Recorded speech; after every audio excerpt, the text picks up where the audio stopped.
Great. Good afternoon, good evening, good morning, wherever people are in the world. Welcome to the CEM dialogue titled What Can Communities Teach Us? Insights on Decolonizing Conservation for a Just Future. So I'm Dr. Omar Ajazi. I'm the chair of the Mountain Ecosystems Group within the Commission on Ecosystem Management and also at the University of Manchester. Our co-chair of the Mountains Group, Sichuti Basu, is unable to join us due to a family emergency. So the Mountain Ecosystems Group is a voluntary network of practitioners, scholars, activists, young people engaged in efforts to uplift communities and ecosystems in mountain regions all across the world. Our members are diverse, engaged, and practice-oriented, and many of us are in the Global South. And today's event marks the launch of our recent knowledge compendium, also titled What Can Communities Teach Us? Indigenous and Local Knowledge for Mountain Conservation. This is an edited volume. It's open access and downloadable from the IUCN website. And I'll paste the link in the chat in a little bit. And just as a way of quick preamble, decolonization has entered the environmental movements lexicon.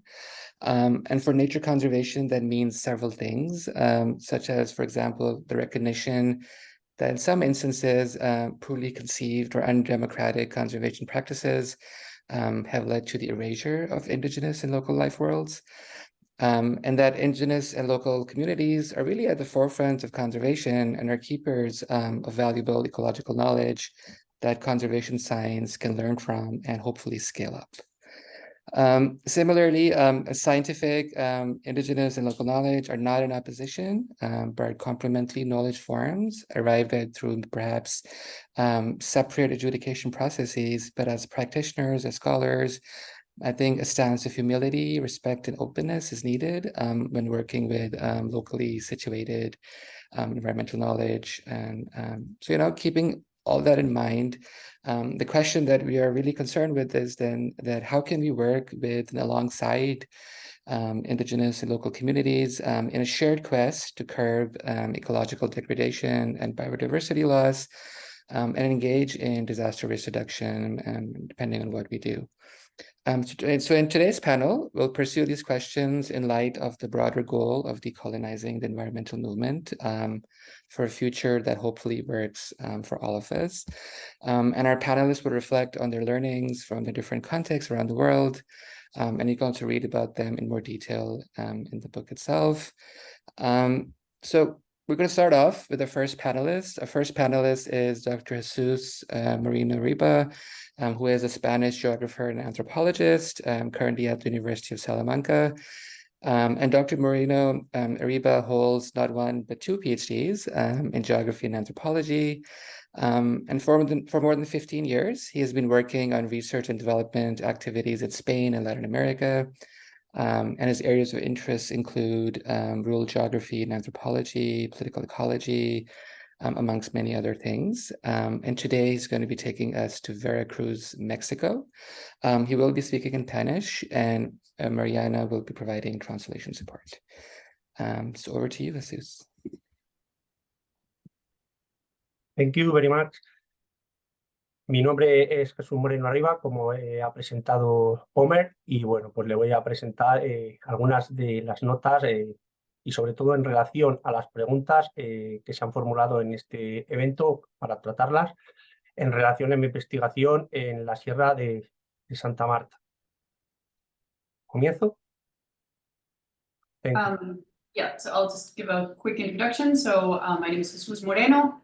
I'm going to be speaking, as Omer mentioned, on the topic of Indigenous and local communities' participation in conservation, specifically on a case study in the Sierra de Santa Marta in the state of Veracruz in Mexico.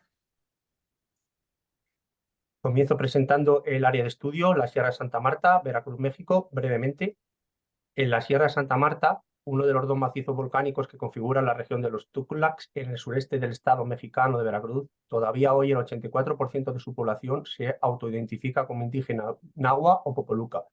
En este territorio de la Sierra de Santa Marta, décadas de políticas agrarias, públicas o gubernamentales originaron un proceso de mal desarrollo, subdesarrollo sostenido a causa del apoyo a programas forestales extractivistas y ganaderos desarrollistas y paternalistas, que dependen en gran medida de insumos externos.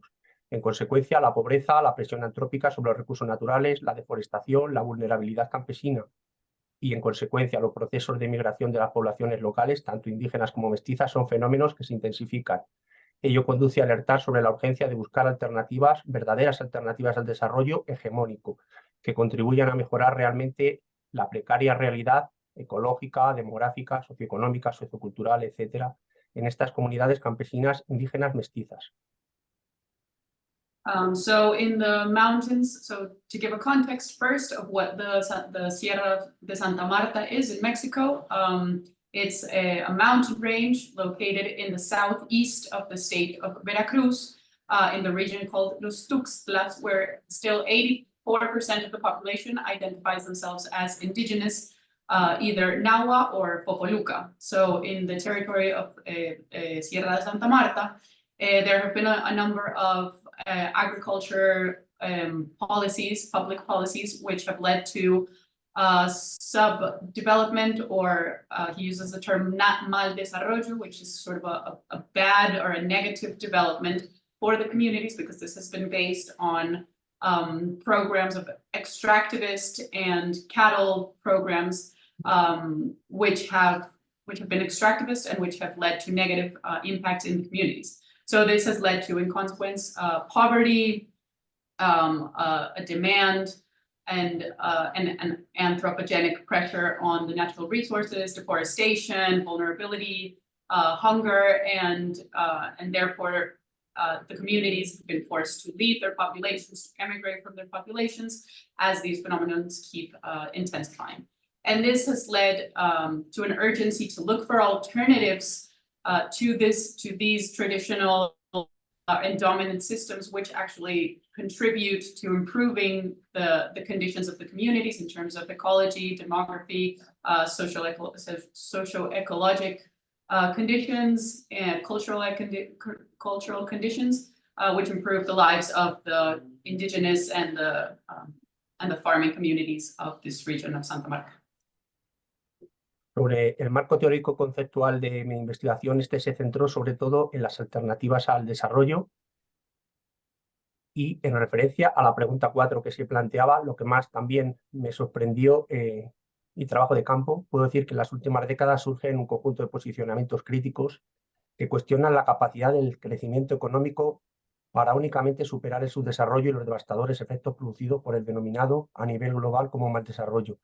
Entre estos modelos alternativos al desarrollo hegemónico se encuentran teorías como el etnodesarrollo, la participación, el empoderamiento, la agroecología, la ecología política, la interculturalidad o el diálogo o ecología de saberes, todos ellos con un verdadero enfoque de sustentabilidad integral. Me sorprendió que estas nociones conceptuales no solo son presunciones teóricas de nosotros y nosotras, los investigadores e investigadoras, sino que se concretaban en los discursos y las prácticas de las poblaciones locales, de los académicos y de las ONGs que allí trabajaban.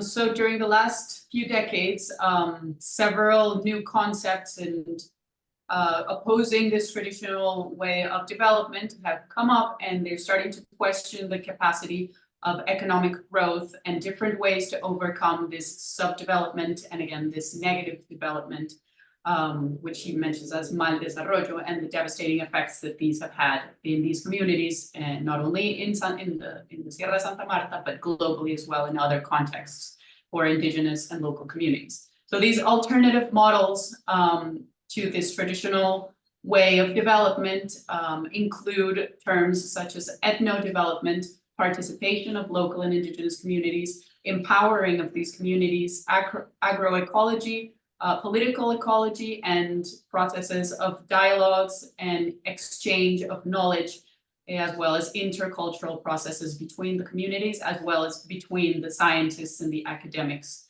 to come up with, as Omer said at the beginning, not as opposing knowledges and approaches, but to come with an integral and holistic sustainability approach.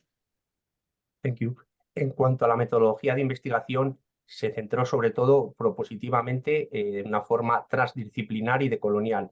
Así, en referencia a las preguntas 5 y 6, desde una perspectiva transdisciplinar, geografía, antropología, historia ambiental o educación intercultural, esta investigación se ha basado en una metodología cualitativa con enfoque decolonial, pero también cimentado en una exhaustiva revisión bibliográfica, así que o cómo compartir entrevistas semiestructuradas y abiertas con los distintos actores protagonistas de este estudio. Con este propósito realicé el trabajo de campo y para ello intenté contribuir a un intercambio entre dos formas de conocimiento, en el que el conocimiento poseído por los expertos de su propio mundo de vida y el producido por el experto académico.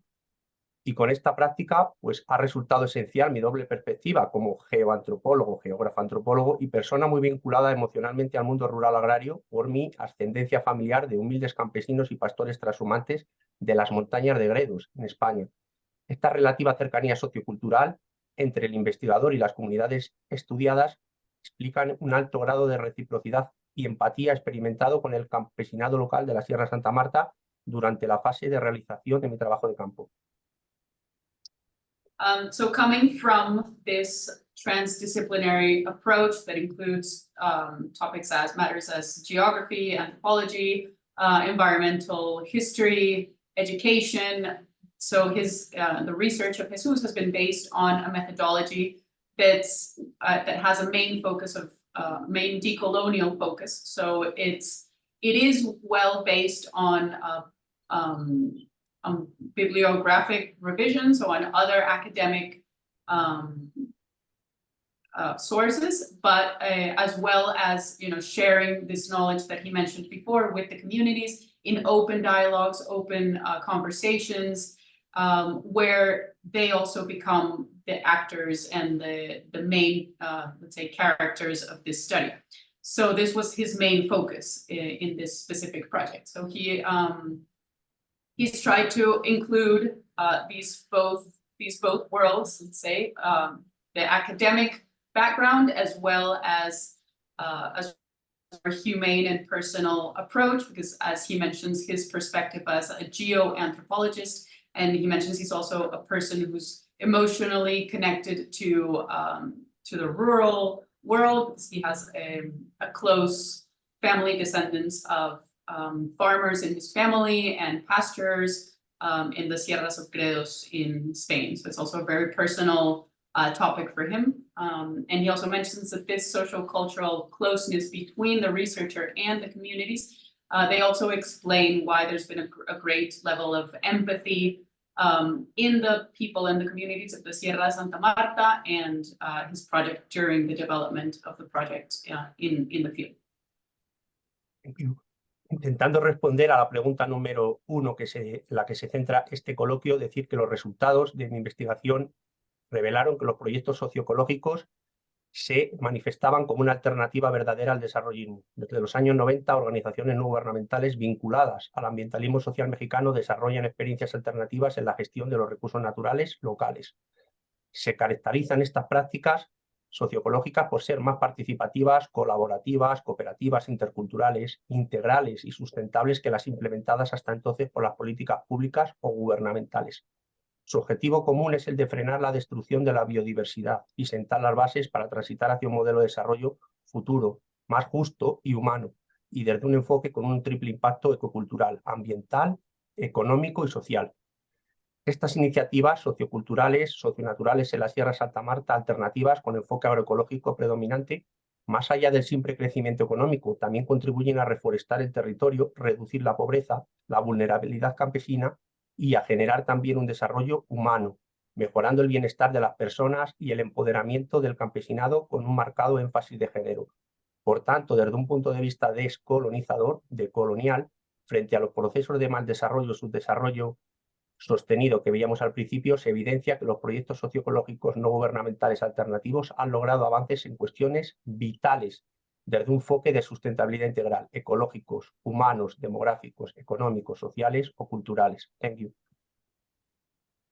So Jesus mentions that this is not a new process, but also from starting from the 90s, several NGOs and organizations, environmental and social organizations in Mexico have been developing similar experiences where they've tried to work with local communities to sustain and develop the natural resources at the same time, where they take into account the well-being and the livelihoods of the communities. So he mentions that these specific projects of these NGOs that have been happening since the 90s are well known for being more inclusive with the communities, working more in collaboration, more as a team. Also has a component of intercultural processes and sustainability into public and governmental policy. So the main goal of these of Jesus's project specifically, and of these that he mentions also, is to stop the deforestation and the destruction of biodiversity, and therefore set the basis to transit from a colonial model of development based on economic growth into a development that's more just and humane, and that has a main focus on three impacts, which are the environmental, economic, and social component. And these social ecological alternatives have an agroecological approach, as I mentioned before, not simply based on economic growth, but also in reforesting the territory, reducing poverty in the community, reducing vulnerability of the people and the children and the youth who live there, and to develop a humane, to lead to a humane development. So that's, again, improving the well-being and the lives of the people, and empowering the community, also with an emphasis on gender. So just to close what he said here, so this again moves away from a point of view, a colonizing point of view, and tries to move away from these sustained subdevelopments or negative developments that have been happening in this region specifically and globally. And these projects from these organizations from the 90s have strong evidence that these socio-ecological processes have actually led to the improvement of vital matters in terms of integral sustainability, with improvement in ecology, human resources and human livelihoods, demographic components, economic and social components as well. So there is an evidence that these processes do support the communities and are effective. Thank you. Para ir finalizando mi intervención en el coloquio, voy a referirme a algunas lecciones que yo he aprendido con mi investigación y que creo que responden al resto de las preguntas planteadas. Las preguntas 1 a 3. Por consiguiente, para trascender el desarrollo hegemónico es también necesario centrar nuestra atención en los conocimientos, las prácticas y imaginarios locales, invisibilizadas por el discurso desarrollista. Con esta mirada decolonial, los proyectos analizados se posicionan como alternativas posibles y nos ayudan a repensar cómo podría ser de verdad otro modelo de desarrollo. Entre otras cuestiones, la conservación integral de los ecosistemas debe ir de la mano con las necesidades de las poblaciones que las habitan realmente. No debemos reproducir la práctica errónea de declarar autoritaria y unilateralmente espacios naturales protegidos sin la participación local, sin su consentimiento. A pesar de todas sus contradicciones, conflictos y limitaciones, estas iniciativas locales constituyen un ejemplo de alternativa posible para avanzar en la construcción de un modelo de desarrollo más participativo, colaborativo, intercultural, integral y sustentable que el existente hasta entonces. No obstante, respondiendo a la pregunta 2, pese a la lucha y resistencia de estos proyectos, su grado de autonomía es todavía muy pequeño, casi inexistente, y pueden ser fácilmente cooptados en sus objetivos fundacionales por las lógicas y estructuras de poder que cuentan con recursos financieros infinitamente superiores. Pese a todo, en el trabajo con comunidades locales he constatado que estos proyectos socioecológicos han colaborado también a construir un cierto espacio independiente, desde el cual la población local denuncia, negocia, reclama, protesta y propone para lograr sus demandas históricas, es decir, conseguir mejoras inmediatas en sus condiciones de vida y la protección y valorización de sus recursos naturales. Ello también me sorprendió gratamente. Por consiguiente, constituye un reto sociocientífico ineludible y también político, sociopolítico para el Estado y la sociedad, establecer una relación democrática que reconozca a la ciudadanía como tal y no como clientela política virtual en época electoral. Desde un diálogo o ecología de saberes que es ventajoso para todos, desde el conocimiento del trabajo con las comunidades indígenas y locales, debe permitirnos avanzar hacia la descolonización. Estos incipientes pero alentadores ejemplos socioecológicos deben multiplicarse y establecerse como un soporte sólido sobre el que seguir impulsando investigaciones y proyectos para el hallazgo de nuevas y plurales alternativas al desarrollo hegemónico. Para ello, desde nuestras investigaciones como científicos, como ciencia abierta y pública, debemos visibilizar estas experiencias reconociendo los saberes locales y dando voz a las comunidades indígenas. Para ello, deben ser tenidos en cuenta en las políticas públicas a escalas locales, regionales y globales.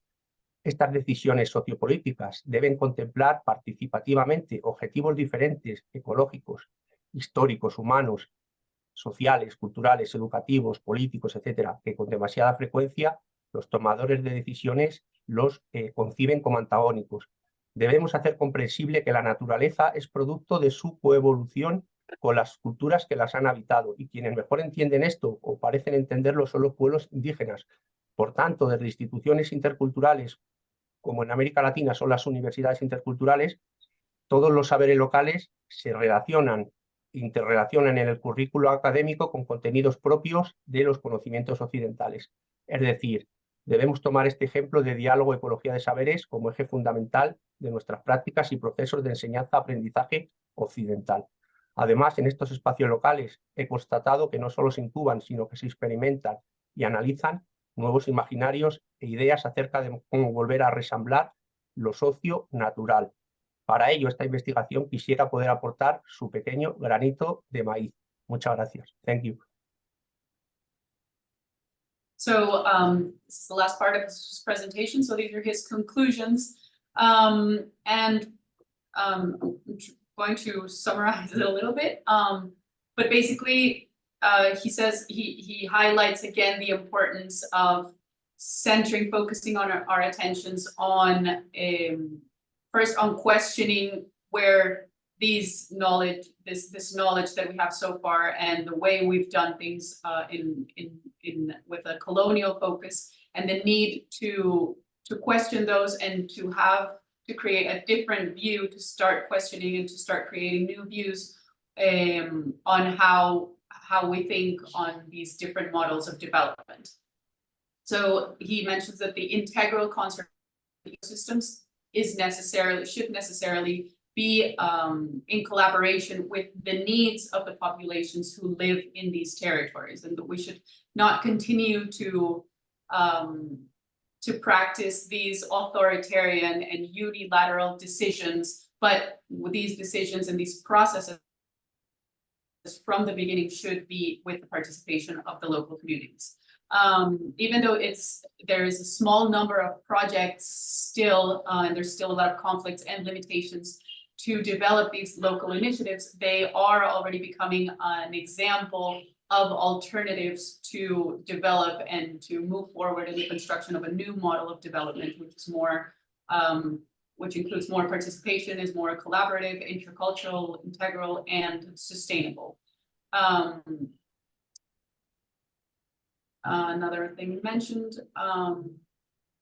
So despite all the let's say the obstacles or the resistance to move to these kind of projects, the work with the local communities has shown evidence that these social ecological projects, in collaboration also with NGOs and with non-governmental organizations, has led to create new independent spaces where the local populations are allowed to speak, to negotiate, to reclaim, to protest, and to share what their demands and their histories and their point of views are. So this is necessary to lead to better decisions, better models of development, which prioritizes their protection and the protection of the natural resources and ecosystems as well. So it is necessary to continue doing these kinds of projects. It is necessary also to include the governments, the state, and the societies, as well as the communities, to establish more of a democratic relationship that recognizes the communities not as clients or not simply as political votes, but also as people and as members who can participate in the creation and the development of these projects. he also mentions it's a big responsibility also for academics to start questioning this and to start creating more of an open science and a public science to bring and to make these experiences much more visible and to recognizing those local knowledges and giving a voice to the indigenous communities so they are also taken into account into public policy on a national, regional and global level. So these social political decisions should necessarily contemplate the participation of different objectives as well, including ecological, historical, human, economic, social, cultural, and political context coming from the communities, which in many cases, they are disregarded by higher levels and by governments. So we should also understand that nature is a product of its coevolution with the cultures and with cultures that have inhabited these territories, and who best understand this are clearly the local and the indigenous communities. So there's a very important knowledge there that only the people who have inhabited these territories can understand. So from intercultural educational institutions in Latin America, it's also important to include these different kinds of knowledge, these different approaches in their academic curriculum and in their different programs, to include the local and indigenous and Afro-descendant knowledge, as opposed to, or in collaboration as well with the Western knowledge that has been, let's say, dominating so far. So again, to highlight, it is important and it is necessary to have this dialogue and this exchange of knowledge, and as well to put it in practice in the processes of education and of teaching and learning. So they should not only stay in theoretical approaches, but they should also be implemented in more experimental and pragmatic approaches. And he hopes that this project, that this research is not a little grain of sand, but a little grain of corn in this whole approach, whole goal. Thank you, Jesus. Thank you very much, Mariana, for translation good. Thanks so much, Jesus and Mariana, and also for sharing and elaborating that very particular context. So our second speaker is Raka Mechisola Sangama. Racha is a disaster risk reduction and climate change adaptation and conservation professional. He holds a master's in disaster management. He's the former president of the Indian Youth Climate Network, and a member of the Confederation of Risk Reduction Professionals. He's currently working on an afforestation, reforestation, and revegetation project in Meghalaya with Earthbank, a climate fintech company. And Racha will take us to Meghalaya, India. Over to you, Racha. Hi, am I audible? Yeah, so hi everyone. It's good to see you, Omar. Like after a series and trails of mail exchanges, finally getting to see you in person, and good to see other authors as well. So there's some public announcement that's happening just outside my house, so there might be some disturbances, but yeah. Well, good evening from Meghalaya, India. Well, the abode of clouds and the wettest place on the planet. So good to be here. So yeah, to begin with, I just wanted to inquire, Omar, whether this discussion is more of a closed conversation and limited to just authors presenting, or like there can be exchanges that's happening. So just wanted to understand that one first. I mean, we thought we'll just have all of you speak a little bit, then we'll have question and answers towards the end. Oh, all right, cool. Thanks, thank you so much. So yeah, well, I've been an avid follower of IUCN publications and the work they do, and like it's an honor to be a part of this publication.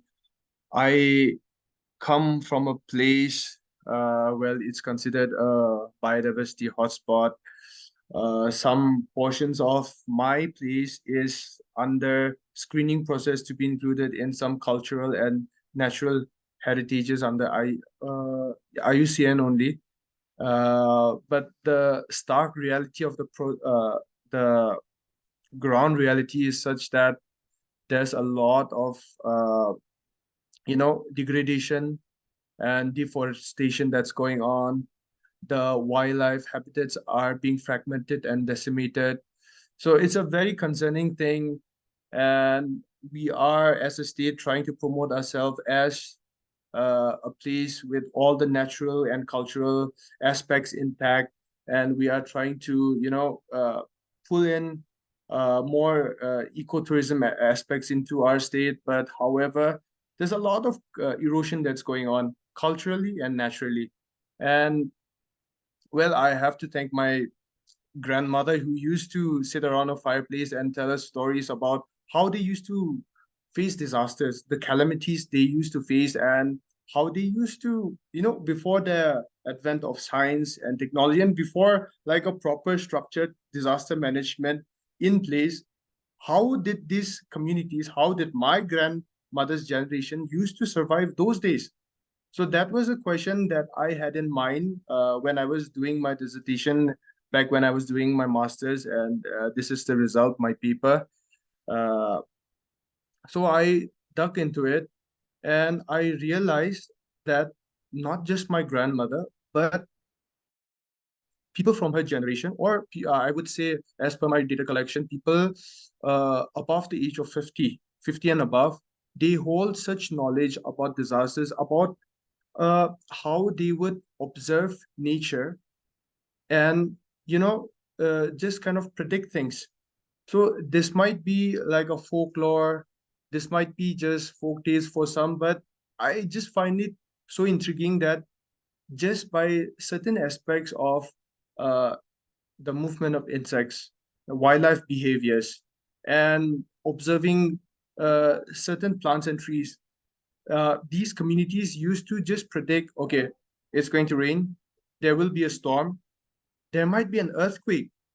So this was something which was really interesting to me, and I tried to capture it in that few time that I had.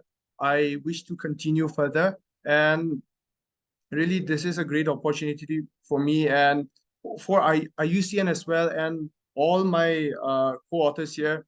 So Meghalaya, I mean, like the entire Himalayas, it's a repository of knowledge. I would like to invite you all, just come and study the place, study the challenges, and understand and introduce interventions that we can have in place to protect our heritages, natural and cultural. Uh, yeah, thank you so much for that.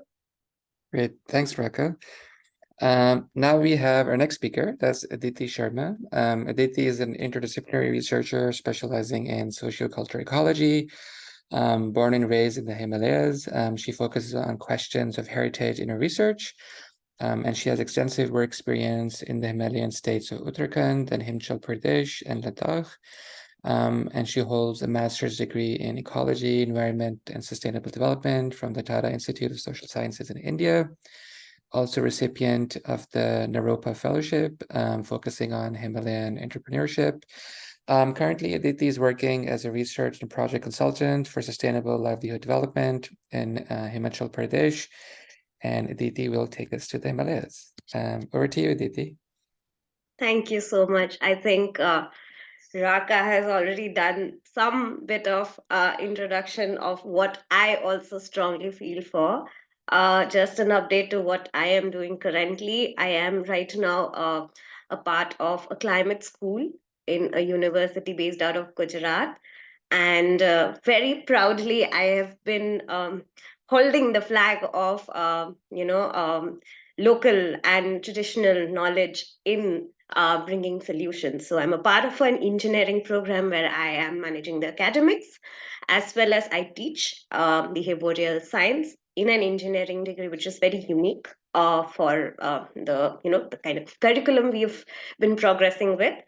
Um, Adding to what we were discussing earlier, my research, the chapter that is there in the publication is a part of my dissertation from the master's. And the motivation for me to conduct this research was actually very, very personal, because I was a journalist before I studied my master's.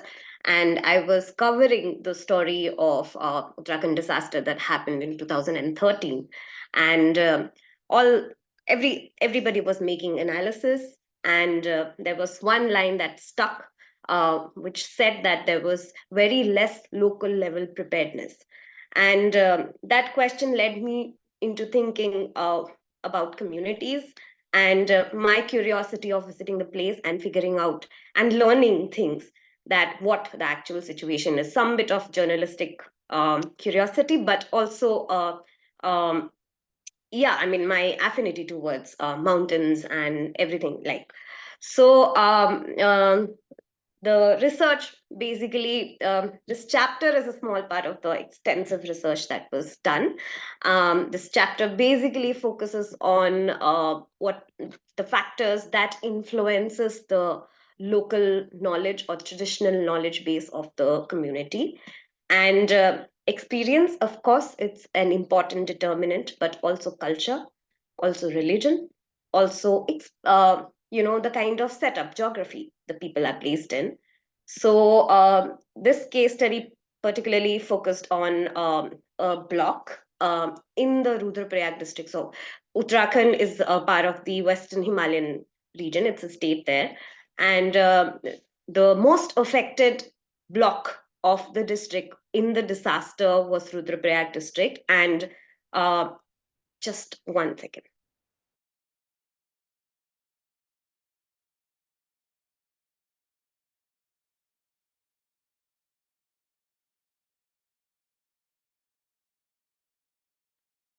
I am so sorry. I am I am operating from home, but yeah. So basically, I studied 3 different geographies. One of the villages was near a temple. So naturally, the prediction and the understanding of the people was religious, where they associated nature and religion as an important component of conservation. One of the villages was a place where their agriculture was predominant. So people were associating, environmental degradation as an impact on humans itself, like agriculture getting affected and everything else. And one of the villages that I studied had faced casualties, most number of casualties in the disaster, and people had similar kind of experience and interpretations. As we understood the situation, there were also a lot of places where these understanding and association with nature and its conservation was reflected in the form of songs and folklores, and in the form of day-to-day activities that the people did. The major idea of this research was to promote that local understanding matters, and there are a lot of bank and a lot of repository in terms of experiences of the people, and we can learn so much from them. So that was the main point of doing this research and establishing that argument, and how it can contribute to policy level understanding and frameworks that needs to include these local understanding, because while we sit in an office far away from the a location and understand that these are the gaps, but it's also important to understand from what the community's perceptions are and what they know and they have to say.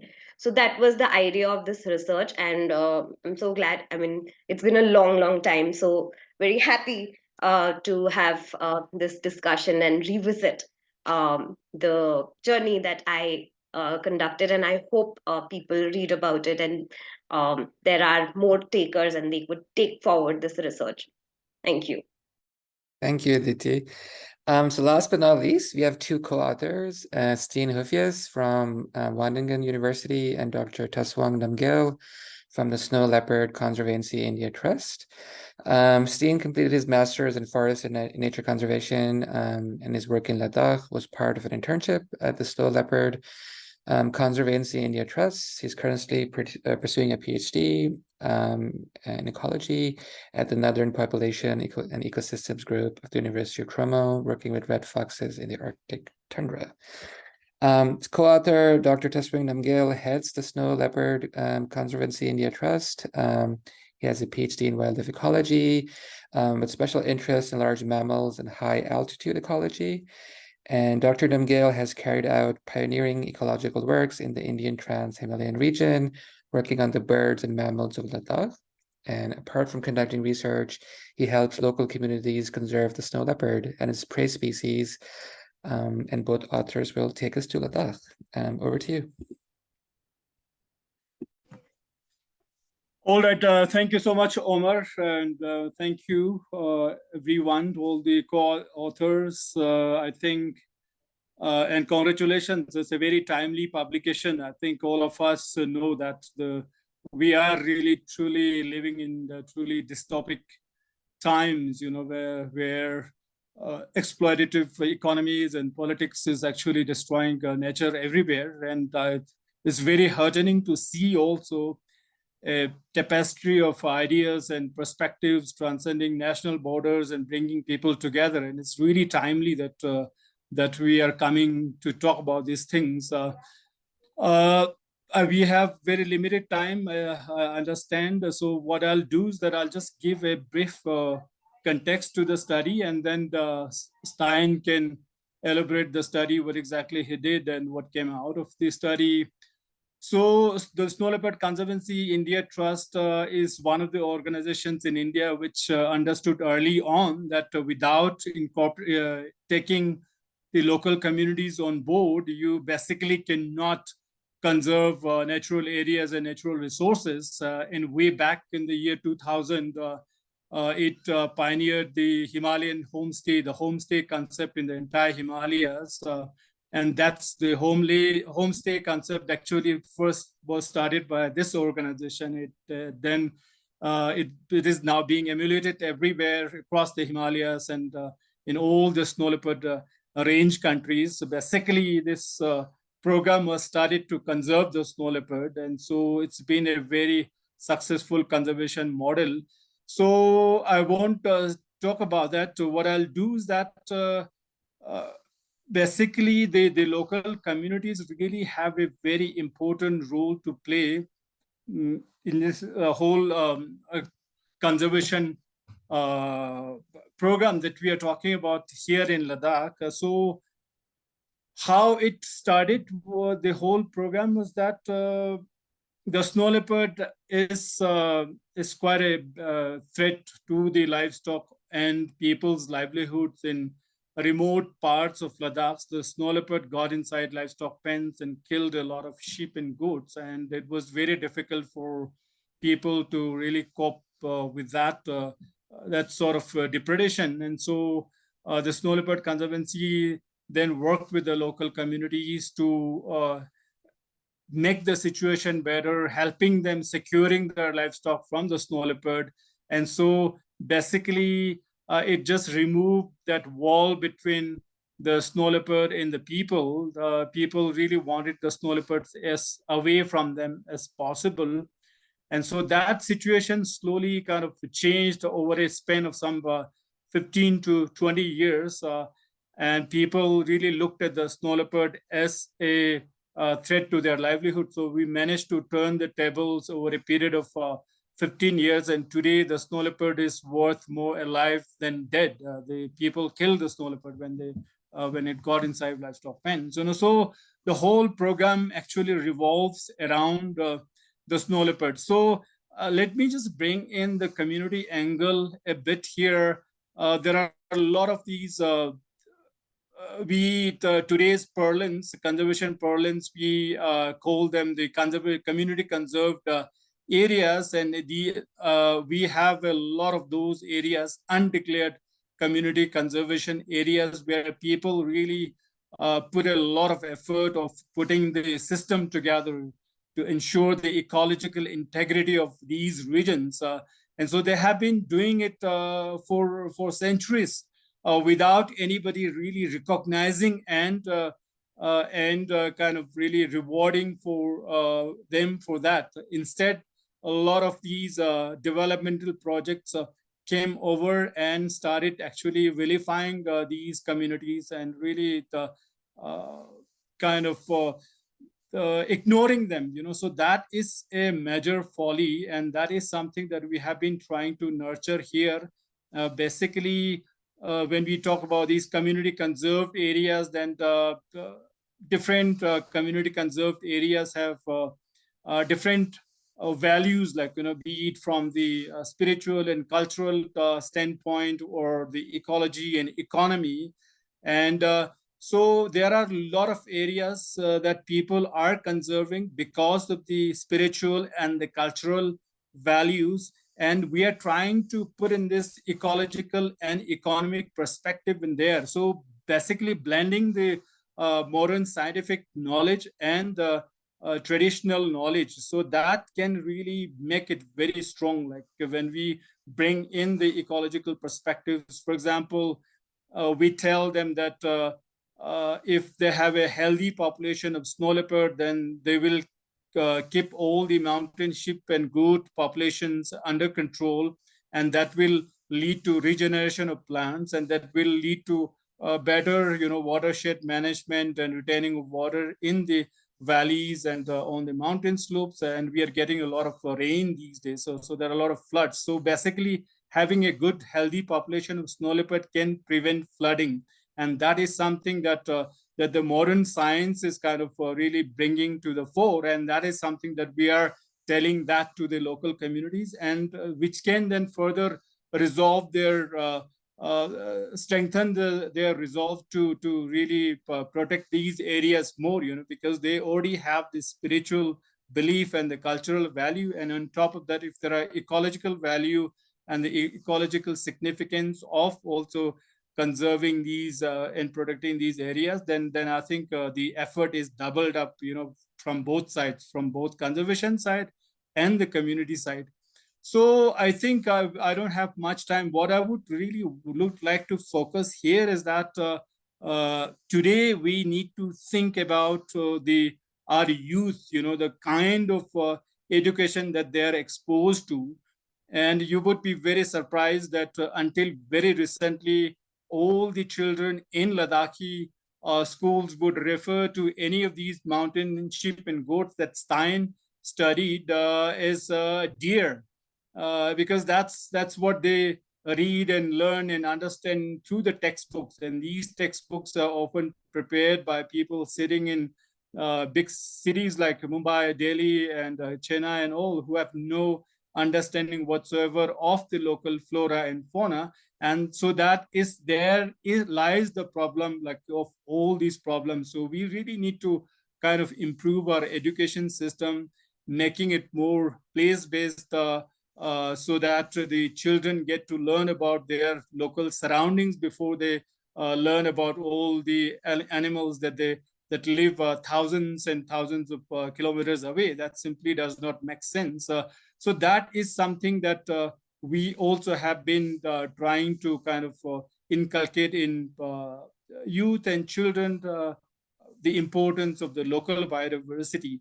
And I'll just end by saying that today, if you look at the youth, not only in Ladakh, but in the Himalayan, and I think it's everywhere in the world, it's all driven into this vortex of globalization and consumerism and capitalist world, where they just value money. Like if you ask about their aspirations, it's not about knowledge, it's not about wisdom, it's all about money, it's all about wealth. So they don't respond to any moral and social incentives, but they respond to economic incentives, and that's where the problem lies. So I think early on we really need to kind of educate children about all of these, and actually orienting them and guiding them properly, so they don't kind of pick up their model as people who have a lot of money but lack sense, be it ecological, cultural, social, but their only sole motive is to make money. And so that is a wrong precedent that we are setting. And so that is something that we need to focus if you want to have all these natural areas flourishing in the mountains, be it in India, Ladakh, or anywhere else. I'll just stop here and then I request Stein to kind of talk about why he, I mean, not he, but we kind of concocted it together.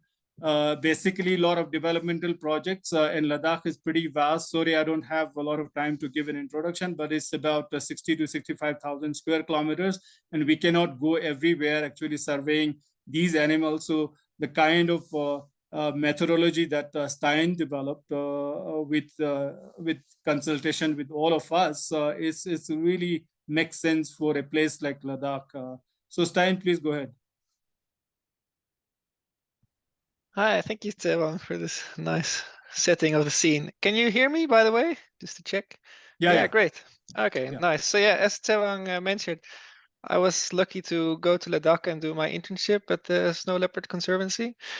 And the question for me was Ladakh being such a remote and partly inaccessible region, to try to understand a bit better the mammals that are in these mountains, and if we could use the local knowledge of local people to understand more about the ecosystem that's there, and using that knowledge then later to help conserve this ecosystem. So what we did was we went around different villages in different regions in Ladakh and conducted interviews with local people, and we showed them different types of animals on pictures, and we tried to get an overview of the animals that people know, recognize, and at the same time we compared their knowledge of the animals they know to be around their village to other people in the village to see if they gave similar answers. And we found that people within the same villages give similar answers about animals that are found, and also similar answers to the amount of time since they observed certain animals. So giving a certain index about abundance, for example. And then we were also able to compare this local knowledge that we conducted in this way by conducting interviews to findings by Tsewang and others that used more traditional science-based surveys, and we found overlap in this local knowledge and the traditional traditional or local knowledge at least. Yeah, so that was my perspective. So the goal here was really to gather this sort of quantitative data on mammals in Ladakh. And what I find interesting also now in this discussion is that myself, I didn't really consider so much. I kind of going in had this, I suppose, traditional Western worldview where, okay, we use local knowledge as almost a tool to gather the knowledge, and then we put the scientist on it and they can then use this knowledge, which is of course also hearing from this discussion we have here and things I learned later that it's perhaps not the best perspective. So I suppose we all have something to learn here.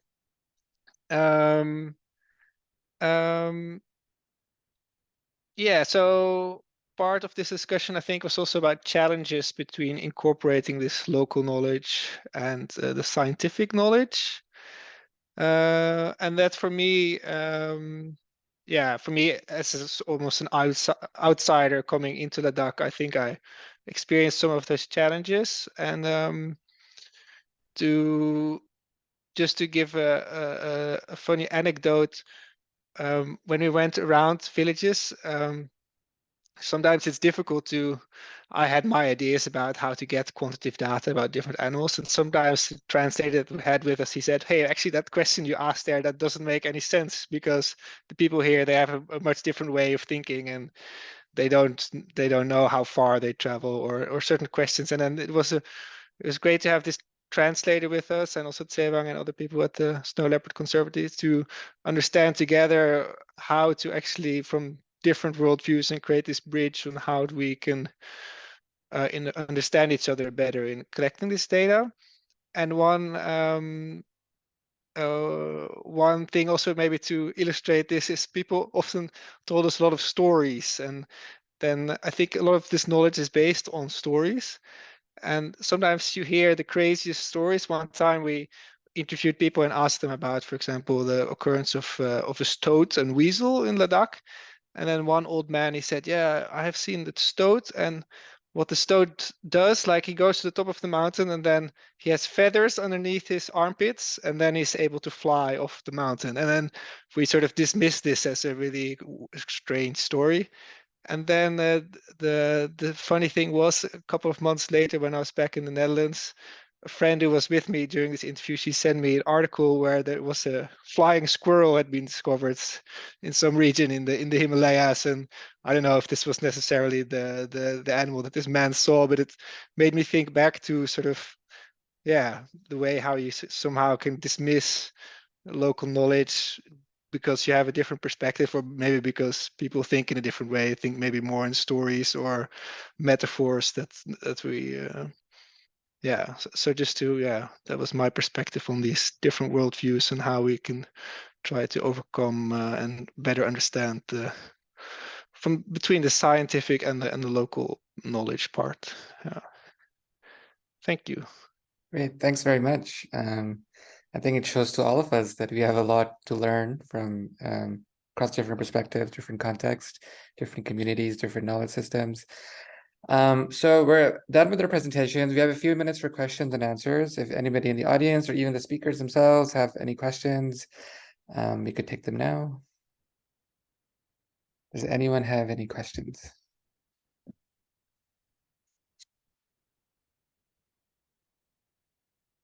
I can ask, I have a question, I have many questions, but, Yeah. but I'll just go with one.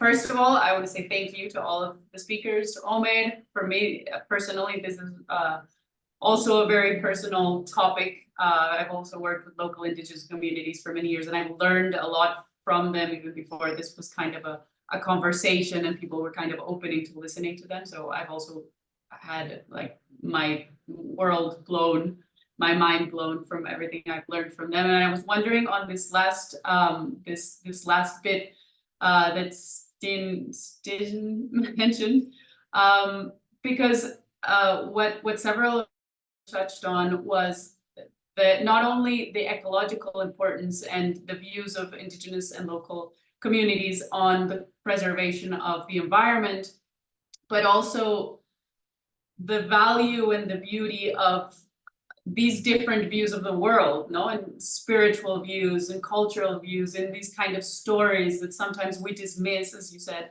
because we don't see any value in terms of what do we do with this information, no, like it doesn't lead us to a public policy or something like this.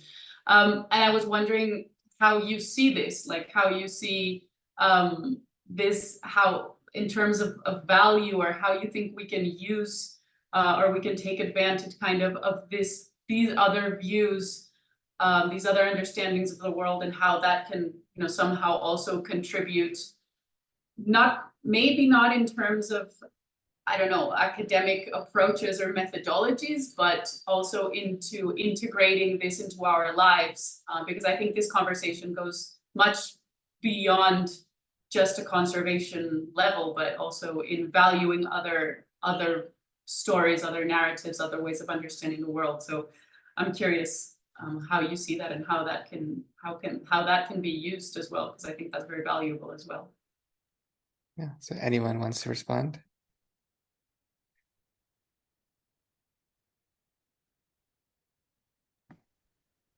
Can I? Yeah, of course. Yeah.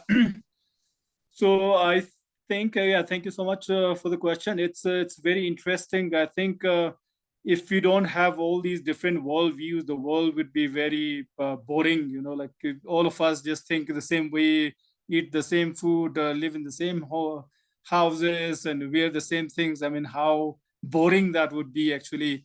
You know, first of all. Secondly, I think it's really the modern science has a lot to contribute, but I think we are kind of reached a stage where we are dissecting too much to really digest. You know, there are just too many things that we are opening and then really it makes it difficult for us to kind of look at the holistic picture. And many of these traditional indigenous worldviews, they look at it in a more holistic way, look at things, the interconnectivity, for example. I told you the spirits, also the spiritual world and the cultural, and they have their own significance and all of that. So I think that is where we are kind of getting into too much of a reductionist approach and really dissecting the things to the kind of how should I put it, very extensively to really make sense of things. Any. Oh no, we lost our panelist. Hopefully they will join back. Oh, he's joining back. Let's just give them a second. Hi, this one we lost. Got disconnected. You're back. Yeah, can you hear me? Okay, yeah. Yeah, so anyway, I think it's really interesting when I look at even at some point coming from the communities, you know, which had a different worldview. I also kind of got sucked into this the vortex, to so to speak, that I told you earlier that.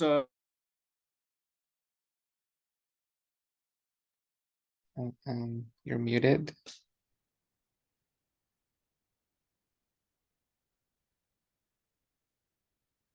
Okay, I think there might be some connection problems. Somebody has their hands up. Jesus, yes. Do you want to continue? Pues yo quería aprovechar esta oportunidad de este evento, además de felicitar a los editores, a los coordinadores y a todos los autores y autoras de este libro, ¿no? Que como ponía en el chat, pues a mí personalmente me encanta, ¿no? Tanto en sus contenidos como en su forma, en el formato. Y bueno, pues espero poder volver a releerlo y bueno, sobre todo hay contenido, ¿no? Y cuestiones muy importantes para también constituir a partir de este libro, de esta publicación, como otras anteriores que he podido ver en este grupo, pues bueno, poder seguir avanzando, ¿no? Seguir avanzando en el conocimiento, tanto teórico como práctico, hacia bueno, pues poder mejorar todas estas cuestiones desde una articulación estratégica del conocimiento técnico-científico más occidental y de los saberes locales, tanto indígenas, afrodescendientes, como rurales, etcétera, en general. Y bueno, sobre todo, bueno, también, ¿no? No quería dejar de pasar la oportunidad de, bueno, de agradecerles la invitación a estar aquí, a pesar de mi dificultad para el idioma inglés, por lo que pido disculpas. Y sobre todo, bueno, pues no he podido también, ¿no? Profundizar en todo lo que se ha trabajado desde este grupo y bueno, estaría encantado de seguir participando aquí. Y también, pues estoy de acuerdo, ¿no? De acuerdo tanto con lo que he leído en todos los capítulos de nuestro maravilloso libro, como en todos los comentarios que aquí se han realizado, tanto en las exposiciones como ahora en los comentarios posteriores. Y bueno, pues solo, como digo, no podía dejar de pasar esta oportunidad de agradecerles a todos y a todas por bueno, el trabajo realizado en distintos lugares del mundo, pero siempre en red. Muchas gracias. So I'll translate that quickly. So it's basically just showing his gratitude and saying thank you to all of the speakers who've been here, highlighting his love for the book in the content as well as in the layout. Highly recommended this book to anyone who's listening to this.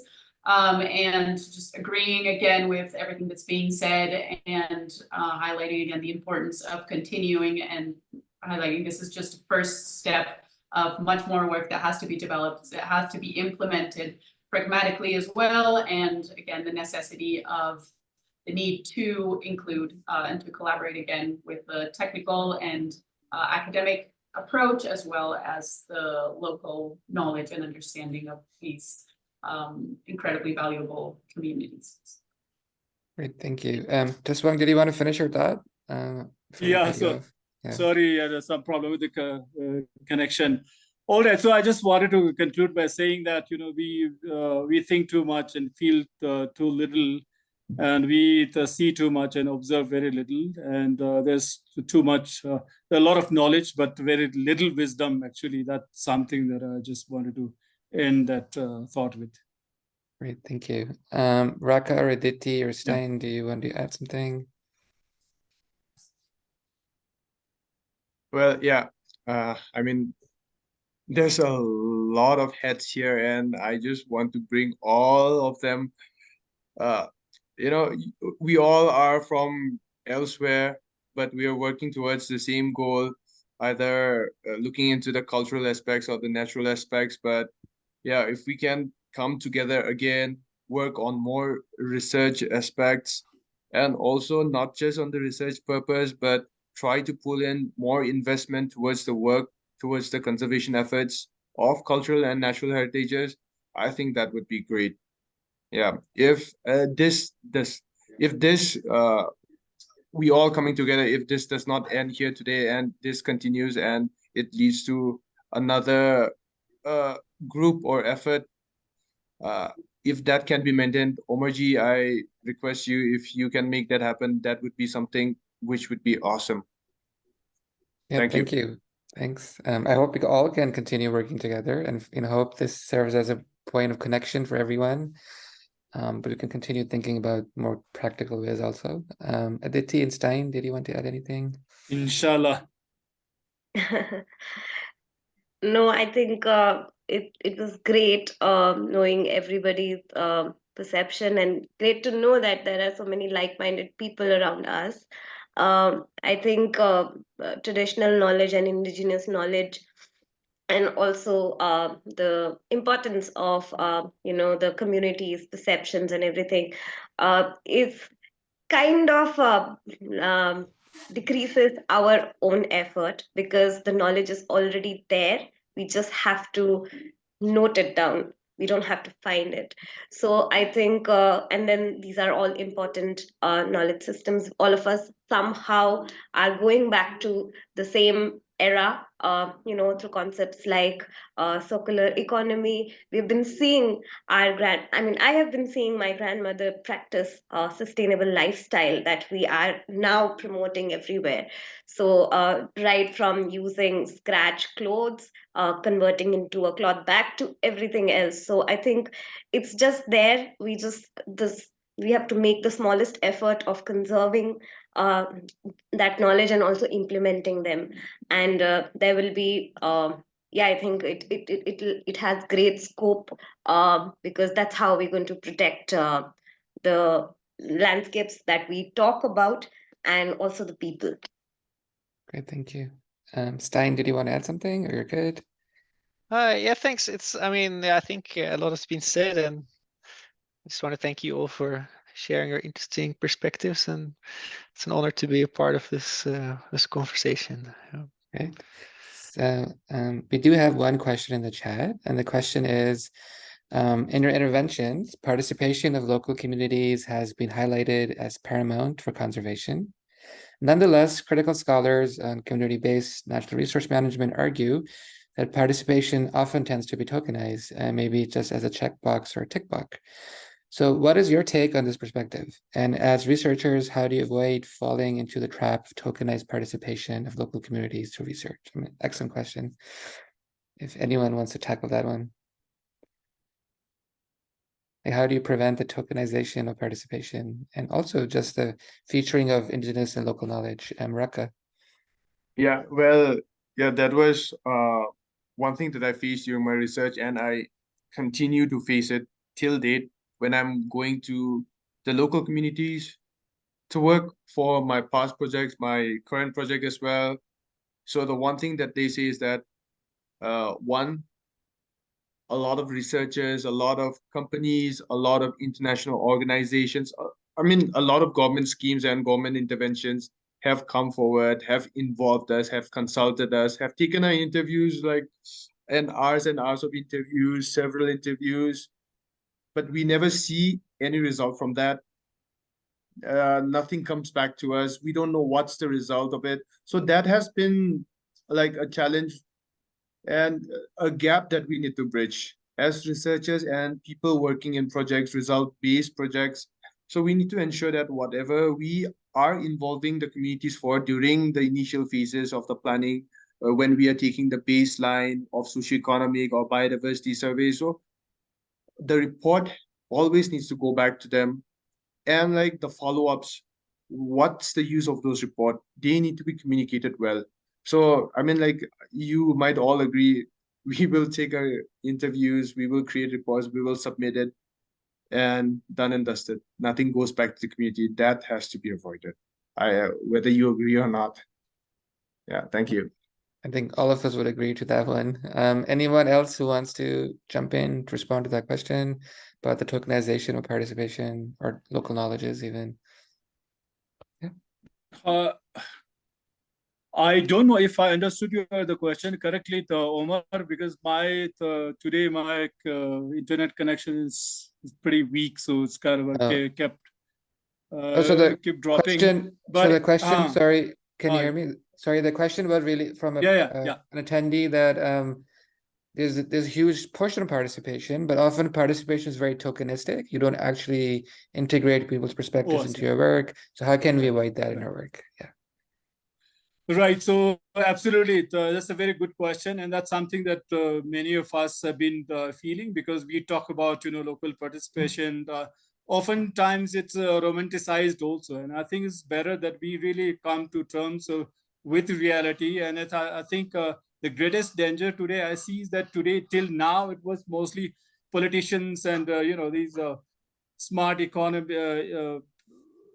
Industrialists and businessmen, they have been kind of scheming against the local communities, but now I think we are adding AI to it, the artificial intelligence, and I don't know where that would really lead us to. That could be really disastrous. Like, if we are not grounded, if we don't understand the local realities and how things work on the ground, things can be really distorted in another level, and that is something that we need to understand. And it's high time that we took some time to really incorporate local communities, people's perspectives, if we really want to have our natural areas, be it in the protected areas or outside in community conserved areas. If we really want to have a thriving ecosystem, which is very important for our survival and our future, then I think it's better that we don't just take it as a tokenism, but kind of get serious about it. And I think I can see now that is changing. And I think one of the speakers already mentioned that that change has been happening. But I think we need to kind of expedite things and incorporate people and be more grounded, to the local realities, the local communities, the local economies, and the localization movement is very important if we want to kind of avoid that kind of danger. Is what my take on that. Great, thank you. Yeah. Any other comments or questions from each other, from the attendees? I think we have time for maybe one more question. I think one question I can ask though is that often we engage with these local knowledge systems, and then we're kind of forced to make them legible to our organizations and our institutions. So for example, I'm in academia at the moment, so I'm forced to kind of understand this knowledge and reduce it to some kind of policy perspective or some kind of academic argument. I think when we do that reductionist kind of thing, as Taswang was also saying, we kind of lose a lot of the power of those stories and those worldviews. So I was wondering, in each of your perspectives, when you engage with local knowledges and indigenous knowledges, what challenges have you faced in your institutions, and how have you worked around that, so that you don't reduce it to something not even tokenistic, but something very reduced that loses all of the power that it's meant to have in the first place?